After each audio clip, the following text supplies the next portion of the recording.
Então, em contraste com o Jean Piaget, houve um outro educador, existe ainda, eu creio que ele está vivo ainda, que esse sim sabe educar as pessoas e produzir algum resultado que não seja pura devastação cultural, como fez Jean Piaget, que é o Robin Feuerstein.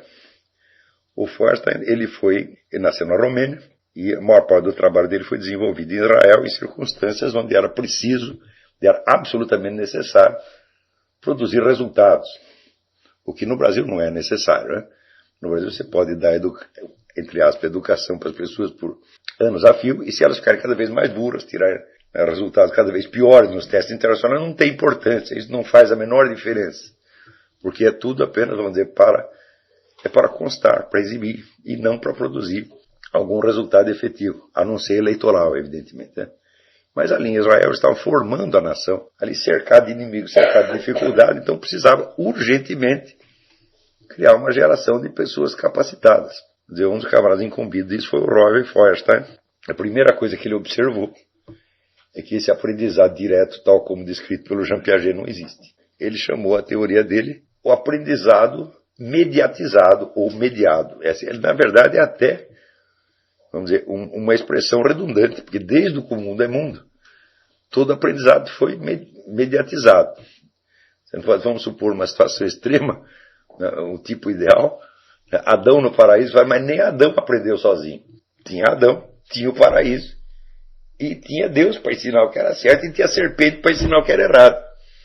Quer dizer, se não tivesse esses agentes, Adão não teria aprendido nada, ele teria ficado olhando aquela coisa toda que nem um pateta, e nem saberia o que fazer ali.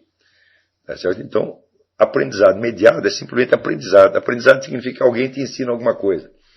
Então existe o sujeito do ensino, que é o aluno, o estudante, o objeto do ensino, que é o mundo, a realidade, e existe o mediador, que é o professor ou o criador da situação de ensino. Em segundo lugar, o Feuerstein percebeu que para você aprender alguma coisa, alguém precisa te dar, além do conteúdo material do que ele está ensinando, ele precisa te dar alguns instrumentos que te ajudem a assimilar aquilo. Depois você reproduzir o aprendizado em outras circunstâncias, para outros objetos, já sem a ajuda do professor. Quer dizer, você vai continuar fazendo sozinho o que o professor te ensinou. Então, esses esquemas auxiliares que vão te permitir continuar aprendendo, diz o Feuerstein, eles são, em primeiro lugar, impostos. Quer dizer, não são objeto de discussão. Quer dizer, o professor cria aquilo, ou aprendeu aquilo com outro, ele repassa aquilo ao aluno, e não cabe ao aluno discutir aquilo, porque aquilo não é o objeto do aprendizado, é o instrumento do aprendizado. Se ele for criticar o instrumento, então acontece, o instrumento se transformou no objeto. Então daí precisaria ter um terceiro instrumento para fazer a mediação e assim por diante, e isso é claro que não é possível. Tá certo? Então, destes instrumentos, alguns são de ordem puramente linguística, por exemplo, as regras de gramática, que você vai ter que aprender. Outros instrumentos são de ordem puramente lógica, como os esquemas matemáticos, né? E alguns, né, pertencem a, vamos dizer, não são regras formais, mas são esquemas que vão permitir fazer o salto entre o que é puramente formal e o que é puramente material. Aí estou me reportando a antiga distinção entre lógica formal e lógica material. A lógica formal trata unicamente da consistência do discurso, é isso? E a lógica material trata da ligação entre o discurso e o seu objeto. Então é claro que o problema fundamental da educação não são os esquemas puramente formais, mas os esquemas que fazem a ponte entre a matéria do conhecimento, a matéria do discurso e a sua forma. Neste ponto, as regras da lógica e da aritmética e da gramática não podem te ajudar em nada, porque todas elas dizem respeito apenas ao discurso, seja um discurso de palavras, seja um discurso em outros sinais, como na matemática. Tá certo? Então, ainda que você se aprimore muito nesses instrumentos, quer dizer, você saiba, né, muita lógica, muita matemática, de bom, está te faltando uma coisa, quer dizer, que é a ligação com a experiência. Quer dizer, como é que você vai transmutar a experiência nessas linguagens? Isto é uma coisa, vamos dizer, que no ensino brasileiro é 100% ignorado. como nós partimos apenas, vamos dizer, do esquema piagetiano, onde só existe a criança e o mundo, então, evidentemente, qualquer intromissão do professor é considerada uma coisa indevida, uma imposição autoritária. Então, o coitado do aluno é obrigado, vamos dizer, a aprender sozinho. E o máximo que o professor pode fazer é lhe dar esquemas formais, com a ressalva de que esses esquemas formais também são imposições autoritárias. As regras gramáticas são imposições autoritárias, as regras lógicas são imposições autoritárias, então você deve ser moderado ao impor essas coisas às pobres criancinhas. E é assim que se produz uma multidão, tá certo, de pessoas afetadas de profunda e radical privação cultural. Tá certo? Então, o que o Feuerstein descobriu é que você tem que ajudar as pessoas a perceber o mundo. Primeira coisa. Então você tem que aprender, vamos dizer, as relações de tempo, de espaço, de causalidade, de posição, as cores, as formas, as figuras, as sequências, tudo. Em segundo lugar, na mesma hora que você está fazendo isso, você está passando os instrumentos de verbalização disso aí. Ora, eu digo, isso não é uma grande descoberta. Você não pode dizer que o Feuerstein descobriu isso. Porque se você pegar eu, em grande parte, eu fiz a minha educação, eu tive que fazê-la eu mesmo, porque eu queria que alguém me educasse, ninguém me educava, só me ensinava bobagem. Então eu tive que procurar por mim mesmo. Então eu fiz a minha educação, em grande parte, baseada em manuais escolares franceses e americanos do século XIX, onde tinha tudo isto. Século XIX, começo do século XX. Por exemplo, o livro sobre a arte do estilo, do Jules Payot, onde ele diz o seguinte: agora você pega todos os objetos que estão nesta sala, você diga o nome de todos eles, e diga as cores e tonalidades de cada um deles. Faça uma comparação entre os tamanhos e descreva as posições em que eles estão nesta sala. Eu digo, o que era isso aí? Era o método Feuerstein, com quase 100 anos de antecedência.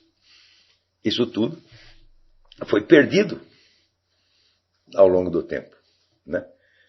Vamos dizer que outra coisa que foi perdida é o simples domínio auditivo, o domínio musical da linguagem. Você hoje dificilmente, mas muito dificilmente, encontra uma pessoa que seja capaz de ler um texto com todas as entonações corretas e dando o peso de cada palavra conforme o significado dela no texto. Agora, então, se você não tem nem isto, se você não tem nem a mais elementar das estruturas, que é a estrutura sonora do idioma, como é que você vai poder trabalhar a sua experiência com esta linguagem? Isso é absolutamente impossível, né? E eu digo para vocês, quando eu me coloquei o problema da minha autoeducação muito cedo, mas às vezes eu tive sorte e descobri logo as coisas as fontes que eu precisava. Em outros casos eu descobri muito tardiamente. Por exemplo, esses manuais do Jules Payot, né, eu descobri quando eu já tinha 30 anos. Né, e de repente eu vi, olha, eu estou aqui, eu estou querendo ser um escritor. E eu não sei se quer descrever esta sala, meu Deus do céu. Onde é que eu pretendo chegar com isto? Se eu continuar assim, eu vou ser sempre uma farsa, um palhaço. Se eu não consigo estabelecer sequer uma relação entre a minha fala e o ambiente físico, né, do qual eu estou falando, então como é que eu vou poder falar de ideias abstratas? Ou seja, eu vi que eu tinha saltado uma etapa do aprendizado. Eu estava lá lendo livros de filosofia, Santo Tomás de Aquino, Nietzsche, Karl Marx, Kant, etc. Sendo que o meu domínio da linguagem era deficiente num nível muito mais baixo do que isto. Então eu humildemente falei, bom, vamos voltar. Vamos parar com esta palhaçada e vamos voltar. E tentar adquirir, né, todos esses instrumentos que a educação não me deu e que os nossos educadores nem sequer sabem que existem. Tá certo? Em suma, eu percebi, eu ali pelos 30 anos, eu com tudo que eu sabia, com tudo que eu tinha lido, eu percebi que eu tinha uma privação cultural básica. E que se eu tentasse construir um mundo de pensamentos abstratos e opiniões filosóficas em cima disto, seria tudo uma farsa. Porque eu ia apenas transformar, vamos dizer, esquemas verbais lidos em outros esquemas verbais diferentes, que me parecessem mais apropriados. Tá certo? Então, daria a impressão de que estava sendo feito um trabalho apenas livresco, quer dizer, vamos dizer, é um texto que se transforma em outro texto, que se transforma em outro texto. Né? Mas seria errado chamar isso de livresco. Tá certo? Porque nem mesmo a compreensão dos próprios textos é possível com isto. Né? Quer dizer, por quê? Porque o texto, cada texto, ele também se refere a um universo de experiência.